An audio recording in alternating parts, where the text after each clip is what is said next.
everybody, this is Hammer Striker here. Today I've got a beast of a revolver sitting here on the table. I've got a Ruger Super Redhawk Alaskan. This one is chambered in 454 Casull, and it can also chamber 45 long Colt.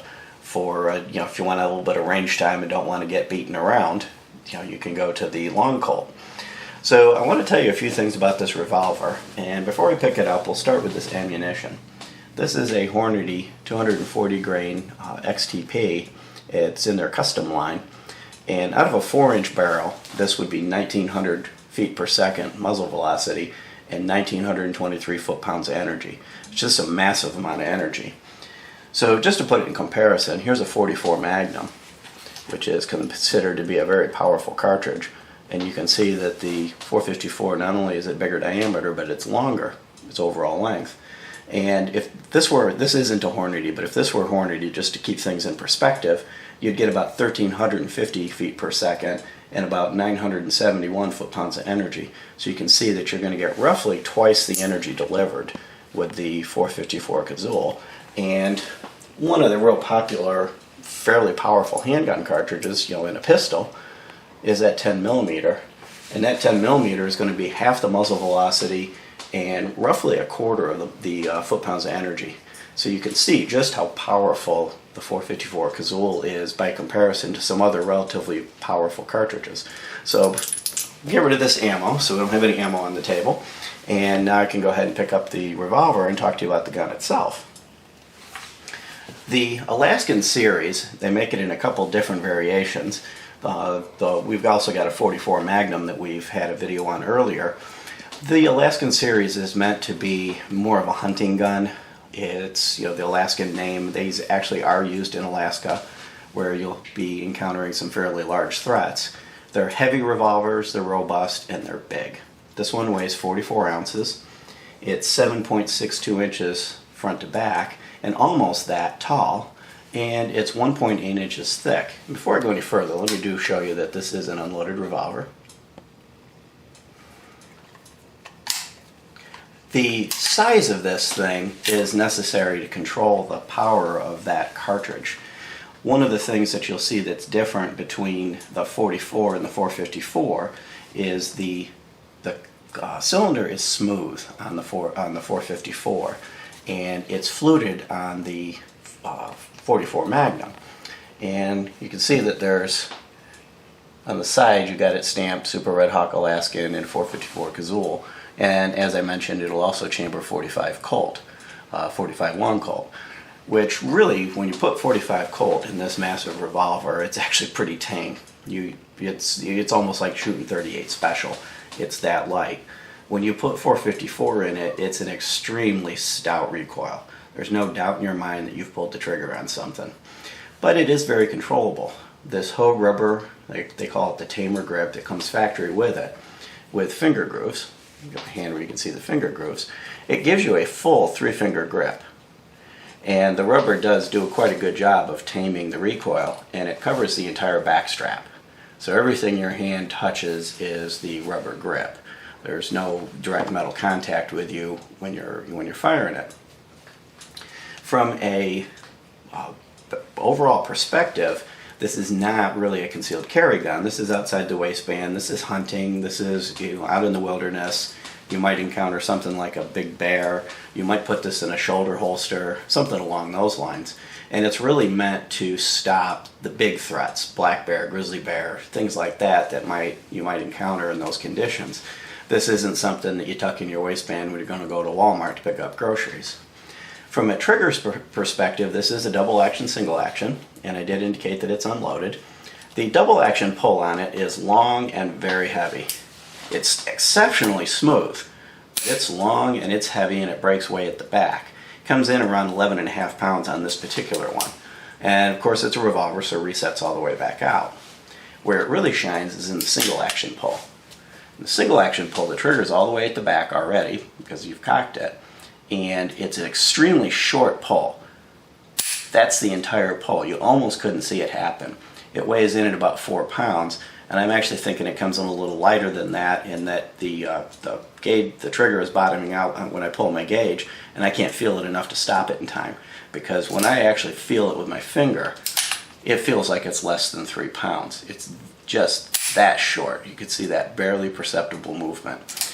So if you have time to pre-cock it, then you're going to find it very easy to pull the trigger, and the trigger itself, that trigger pull, isn't going to do anything to throw you off your game. From a ruggedness standpoint, as you can see, it's a very large, heavy, rugged revolver. Notice that the top strap is very thick and it's wide. When you look at the barrel, the lug goes the full length. Look at it from the other side. So this is a very solid frame revolver, and it's one piece. It doesn't have the two-piece construction that some of them do with a fire control group cutout in here. It's also triple locking. It locks here at the front, right up in here. As this crane comes up, it locks in place. It locks here, and it locks at the back. So when this cylinder is in place, it's locked up quite solid, very firmly. You're going to have very reliable lockup and reliable alignment of the cylinder with the forcing cone, which is, when a cartridge this powerful, is definitely something that you want to have. Everything on this operates smooth. The cylinder turns smooth. The ejector is very smooth. When you cock it and pull it, everything just is very refined and smooth on it. So for something this big and this heavy that you might be inclined to think is going to be clunky, it's anything but. It just is, it's a pleasure to operate this thing. And even with the power of the 454 Casull, and you can see from the range footage, I actually shot this one-handed, and I still have two functioning hands. So it is quite controllable. Now the sights are pretty good. The back sight is a U, and it's adjustable. You can see that there's the adjustments on the top and on the side, so it's adjustable for height and windage. Where the sights kind of fall short is that front sight's just a black ramp. It does have serrations on it to cut the glare, but it's just a black ramp, and you can see that, up against a black background, it's very difficult to see it. The gun's unloaded, so I'm going to put my hand in front of the muzzle just to give you a little bit of perspective. With a very light background, you can sort of see it, but the sight really does make it a little difficult with the front sight. So we are going to replace this with a fiber optic front sight. They do make a fiber optic front sight for these, and we did the same thing in the 44 Magnum that we had. So if I really could fault this anywhere in its entire design and overall structure, it's that front sight. Really, they could have put a better sight, or at least something with a dot on it. On the 44, we did try painting a white dot on it, and with the serrations, it just didn't work very well. So we're not even going to bother on it this. We're just going to replace it. But overall, if you're looking for a very powerful revolver, you're looking for a heavy revolver, and you're looking for something that can take on the biggest threats that you can possibly encounter, this would be a good choice. The other possibility would be, and we do have a full review on this, and we'll put a link to it, and this one, of course, is unloaded as well. This is the 44 Magnum equivalent. It's almost an identical gun, but as I mentioned, you can see the difference in the cylinders, the smooth cylinder versus the fluting. And the biggest reason this cylinder is smooth is it does want the extra metal for a little bit extra strength for the pressure and power of that cartridge.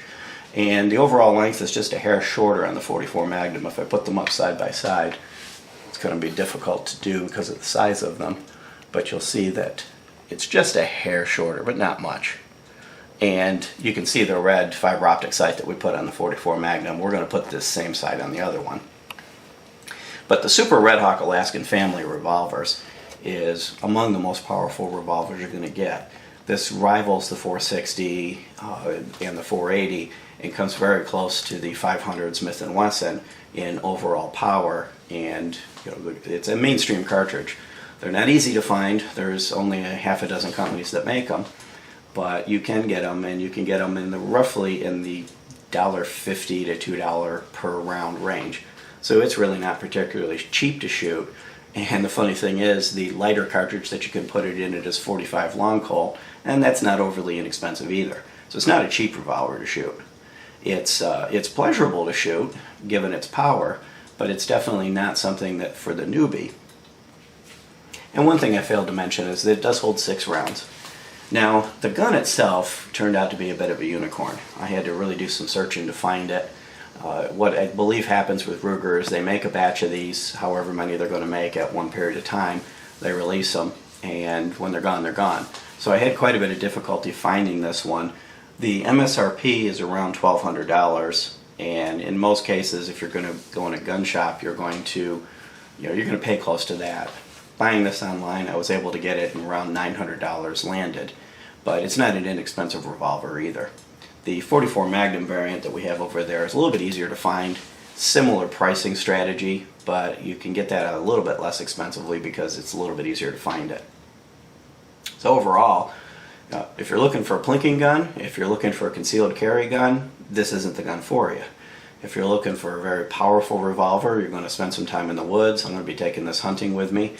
You might encounter things like bears, large boars, things like that. This is definitely the answer to that problem. So if you like our videos, please give us a thumbs up, share, subscribe, check us out on Facebook, and have a great day. Thank you.